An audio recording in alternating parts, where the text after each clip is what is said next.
Vamos agora falar com o Albenir Cherubini, ele que é professor de Direito Agrário, mestre em Direito, aliás, e nós vamos falar sobre um assunto que não podia passar em branco, os 30 anos, doutor Albenir, dessa lei da política agrícola brasileira, da instituição desse novo momento. O que dá para dizer, e vai ser agora na segunda-feira, né? Hoje é 16, é 18, né? Se eu não me engano, né? Da decretação, da aprovação e da decretação dessa lei. O que dá para dizer 3 décadas depois? O que melhorou? O que não andou? Qual é a avaliação, doutor? Muito bom dia, amigo. Bem-vindo ao Conexão Rural. Bom dia, Alex Soares. Bom dia, ouvintes aí do Conexão Rural. É um prazer estar novamente participando aí junto com vocês. De fato, na segunda-feira a gente tem então a marca dos 30 anos dessa lei da política agrícola nacional brasileira. Uma lei que veio para modernizar o campo, modernizar as relações das políticas governamentais de forma geral. Ela é uma lei guarda-chuva, depois nós temos uma série de outras leis esparsas aí também, com a possibilidade de estados e municípios também terem, a partir das exposições dessa lei nacional, também políticas regionais e estaduais referentes à política agrícola. A ideia era da lei sempre aumentar o profissionalismo, a melhoria das condições de produção, melhorar a produtividade, trazer ciência para o campo, trazer assistência técnica e também melhorar a relação da produção com a preservação ambiental, que é aquilo que hoje a gente conhece pelo termo de sustentabilidade. E é muito importante, Alex, ouvintes, e aqui eu gostaria de fazer uma saudação especial que um amigo, grande amigo aí, participante do programa, o Dr. Odacir Klein, na época deputado federal, foi o relator da lei 8171, que é justamente a nossa lei da política agrícola nacional. E na época, eu gostaria de trazer um fato histórico, Alex, é que a gente teve uma série de reuniões estaduais apresentando a lei antes do debate do projeto. E a gente guarda aqui com bastante carinho, como um documento histórico, uma publicação feita pelo Dr. Odacir Klein, que se chama Mobilização do Complexo Agroindustrial, uma proposta de aliança do agribusiness, que eram as ideias por trás da Lei 8171, que era a ideia de modernização do setor agrário. Um rápido balanço eu posso te dizer, não é uma lei perfeita, não, mas ela alcançou com certeza a maioria dos seus objetivos, tanto que a partir de 1997 o Brasil se posicionou internacionalmente como um grande player no mercado internacional dos produtos agrícolas. A gente vê, especialmente aí nesse último ano que passou, a pujança que teve o agronegócio brasileiro, a importância que tem o produtor rural brasileiro. É ele que hoje alimenta cerca de 1/5 da população mundial, provendo alimentos, fibras, demais produtos de origem animal e vegetal. Ô, doutor Albenir, a gente quando fala em política agrícola, logo vem à cabeça a questão dos financiamentos, né? Financiamento da colheita e tal, mas a política agrícola, é bom lembrar, que é bem mais abrangente. E ela acaba sendo promulgada, essa lei, justamente no momento em que começava a se falar muito dessa questão ambiental, tanto que tivemos no Rio de Janeiro, na época, a ECO 92, né? O que tem dessa legislação ambiental já introduzida nos parágrafos dessa lei? Como é que ela recebeu essa mudança aí? Bom, eu antes de avançar nesse assunto, Alex, eu só gostaria de lembrar que até o Estatuto da Terra, de 64, não existia uma política agrária em âmbito nacional, que abrangesse toda a nação. O Estatuto da Terra trouxe metade dele, uma previsão de política agrícola, de ações de política agrícola.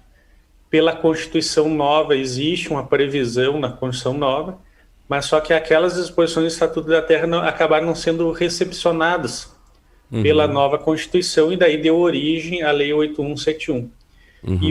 E é muito importante lembrar justamente essa conexão aí de uma preocupação do legislador com as questões ambientais, pois justamente a Lei da Política Agrícola, ela traz uma série de disposições referentes à preservação do meio ambiente, com a utilização adequada dos recursos naturais disponíveis e a preservação como um todo.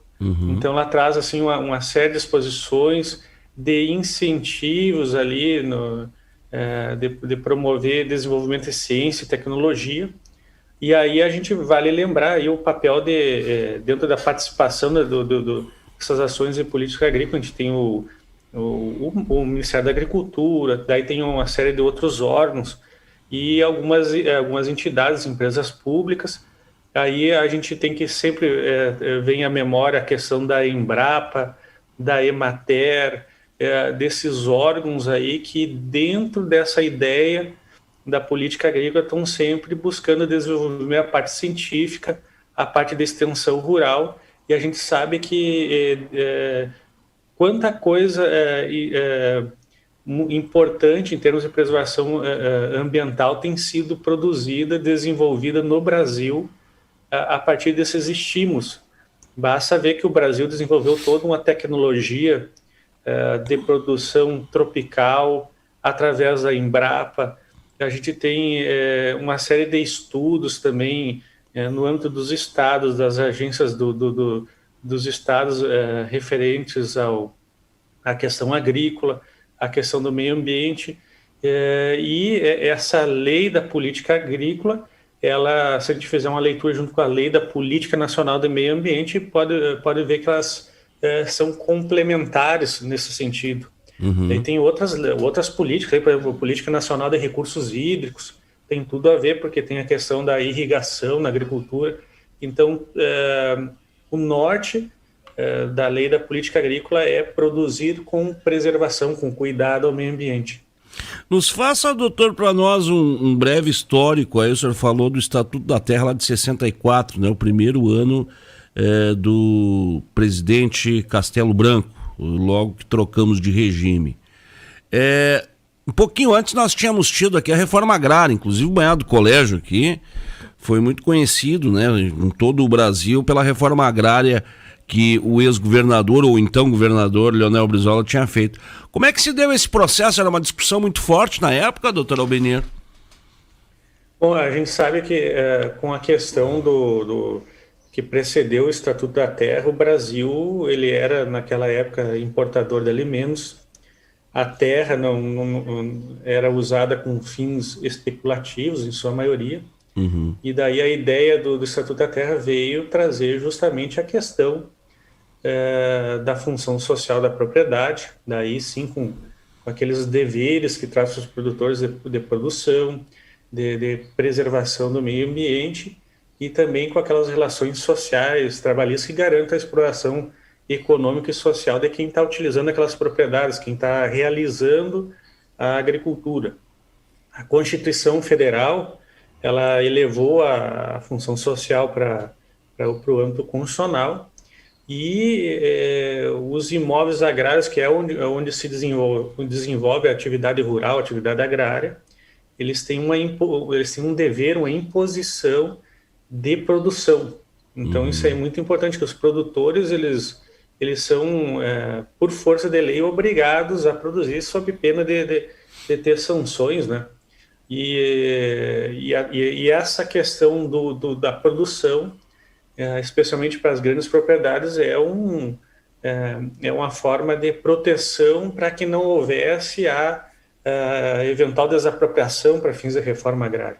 Então, foi feito com um pacto dos produtores em produzir. E a gente vê aí, ao longo do tempo, esse sucesso da agricultura brasileira, que eu falo agricultura em termos gerais, compreendendo a pecuária, a produção florestal, a pesca também integra a questão da política agrícola também. Então, o Brasil vem batendo recordes anos após anos no setor agropecuário, no setor do agronegócio. E, de fato, é a grande vocação do Brasil, que vai reunir uma série de cadeias, elas dos setores, não só os produtores rurais, mas também uma série de empresas, agroindústrias. Então, aí a gente nota a pujança que tem o agronegócio brasileiro, mas ainda existem fatores a serem avançados, que é aquela busca que norteia o profissionalismo, de melhorar cada vez mais a gestão, tornar cada vez mais profissional a exploração da agricultura. Teve uma época, né, professor, que foi tão forte isso aí, né, invasões de terra e essa discussão. Por que isso deu uma recrudescida de uns anos para cá? Aliás, deu uma aliviada de uns anos para cá, esses movimentos aí? Aí entram fatores políticos, mas um dos pontos que vale a gente ressaltar aqui, que foram nos últimos anos, aí a gente lembra da medida provisória, depois convertida em lei ali ainda do período do governo do presidente Michel Temer, que organizou a regularização fundiária, que ainda estava pendente. A regularização fundiária é o grande problema do Brasil, não só em termos de questões agrárias, mas isso aí reflete em questões sociais e também ambientais, especialmente daquelas cobranças que são feitas com relação ao desmatamento, a grilagem de terras, que é um problema muito, muito grande ali, especialmente nos estados do norte do país, né? E, de outro lado, a gente tinha a questão da assistência, a titulação e assistência técnica para os produtores rurais assentados. Aí a gente teve uma série de bons exemplos recentes. Até eu gostaria de fazer aqui o registro. A gente teve, infelizmente, a morte recente do Dr. Tarso Teixeira. A gente acompanhou o belíssimo trabalho que ele estava fazendo à frente do INCRA do Rio Grande do Sul, nesse sentido dessa preocupação de melhorar as condições de produção dos produtores rurais assentados e da distribuição dos títulos. Por quê? Porque a ideia geral da legislação é criar novos produtores, e a gente não pode perder de vista que esses produtores também acabam participando do mercado, né? Então, muito das ações que devem basilar essas medidas do governo devem também observar a inclusão desses produtores no mercado, porque não adianta só produzir e não ter para quem vender depois, né? E isso aí, professor, sobre essas ações aí que tem, na verdade, norteado o atual governo de Jair Bolsonaro, existe realmente uma preocupação muito grande para certificação, né, dessas terras que até então eram e não eram, né, da pessoa de direito, de fato, enfim. Temos uma ação muito forte também na região do centro-oeste e principalmente na região amazônica, né? O que significa também, eu acho que no próprio pensamento do governo, significa também dar respostas a essas cobranças da área ambiental. Como é que o senhor vê esse avanço, em que proporção isso aí acelera e o que tranca para que tenhamos uma regularização maior, doutor?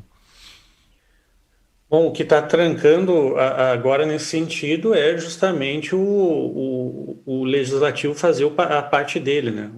A gente sabe que o poder público ele tem que seguir aquilo que diz a lei, ele só pode atuar conforme a legislação. Houve aquela tentativa da MP 910, que era a MP da regulação fundiária, ela acabou caducando, mas a gente teve o último ato em matéria de agronegócio do ano passado, foi a edição de um decreto no dia 24 de dezembro sobre regularização fundiária. e a ideia ali é fazer um cruzamento dos bancos de dados já existentes, desde o CAR até o CIGEF, e facilitar, no caso, a regularização daquilo que é possível regularizar já de imediato. Uhum. E é uma tristeza, Alex, porque desde a da Constituição de 88 já tinha previsão de prazos para os poderes públicos regularizar as terras, fazer a discriminação lá das unidades de conservação, terminar com os problemas de áreas indígenas, de áreas quilombolas, que são as terras tradicionais, de uso tradicional. Uhum. E já passou mais de 30 anos e a gente segue patinando no mesmo local sem sair do lugar, né? Então, assim, a gente está tendo alguns avanços e espero que avance cada vez mais, se termine esse chamado primeiro ciclo aí do agrarismo, mas muito depende dos poderes governamentais, em especial agora do papel do legislativo em fazer uma lei de regularização fundiária. Eu acompanhei um trabalho que o senhor fez aí, fazendo uma retrospectiva, né, do ano de 2020, que foi um ano bem emblemático, acho que sob todos os aspectos, né, professor? E num dos itens o senhor falou da recuperação judicial do produtor rural, pessoa física. Eu gostaria que o senhor fizesse um breve comentário sobre esse avanço aí, pode-se dizer, né? Certo. A recuperação judicial do produtor rural mereceu um capítulo à parte, né? Nos debates, foi um debate bem intenso. O que aconteceu? Teve uma discussão no âmbito do judiciário e o Superior Tribunal de Justiça, o STJ em Brasília, acabou definindo a possibilidade do cômputo do prazo lá dos produtores rurais, comprovando 2 anos do exercício de atividade, para fins de reconhecimento e possibilidade dos produtores rurais, pessoa física ou jurídica, né, poder requerer esse procedimento da Lei de Falência e Recuperação Judicial.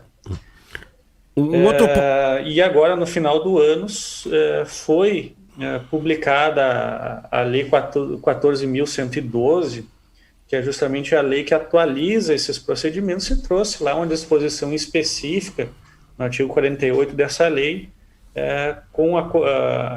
possibilitando aquilo que a jurisprudência consolidou, trouxe agora para o âmbito da lei, trazendo mais segurança jurídica e trazendo um regramento de documentos que comprovariam esse exercício profissional da atividade para fins de cômputo para esse pedido de recuperação judicial. Então, a questão toda relativa à recuperação judicial, o ponto jurídico relevante foi esse. Uhum. Tem outras discussões aí, por exemplo, depois se analisa, daí seria caso a caso, se o pedido foi de fato cumprir com os requisitos ou não, mas isso aí fica na casuística. Lei 14.119, pagamento por serviços ambientais. Qual é a sua avaliação? E nos explique como é que vai funcionar essa lei, o que ela prevê. Bom, depois de um longo período tramitando no Congresso, a gente teve essa novidade, a primeira lei importante do ano, aí foi agora do dia 13 de janeiro, publicada dia 14, trouxe a Política Nacional de Pagamento de Serviços Ambientais, que vai complementar lá um decreto que saiu ano passado do Mais Floresta, programa Mais Floresta Brasil. E daí qual é a ideia? É fomentar justamente por meio de benefícios quem recupera o meio ambiente, quem faz uma proteção maior do meio ambiente, quem mantém áreas preservadas. E no âmbito formal é muito bonita essa lei, é uma lei importantíssima, ela traz uma série de previsões ali viabilizando a criação de programas, de realização de contratos, mas ainda fica o grande impasse, que é fontes de recursos. Então, existe, no caso hoje, inclusive, de iniciativas privadas, autônomos, programas de pagamento de serviços ambientais, e agora cria-se um programa nacional dinamizando questões, por exemplo, do previstos no Código Florestal, na legislação ambiental como um todo, poderá sim vir a ser benéfico para os produtores, desde que enquadrado nos programas que aí vão surgir, né? Exemplo de programas com cuidado de nascentes, preservação de áreas, ali já está uma previsão das cotas de reserva ambiental do Código Florestal, que é quando o proprietário tem excedentes da reserva legal protegida, aí vão poder comercializar essas cotas como créditos verdes para produtores que eventualmente necessitem. Só que fica isso, né, Alex? O grande problema é de onde é que vai sair o dinheiro, porque você pretende remunerar produtores, proprietários rurais, então a grande questão é a criação de programas e fontes de custeio para justamente fazer esses pagamentos. Bom, espera por uma definição no Congresso a possibilidade ou não de estrangeiros comprarem terra no Brasil. Isso, se for aprovado, é bom, é ruim ou não muda absolutamente nada, professor?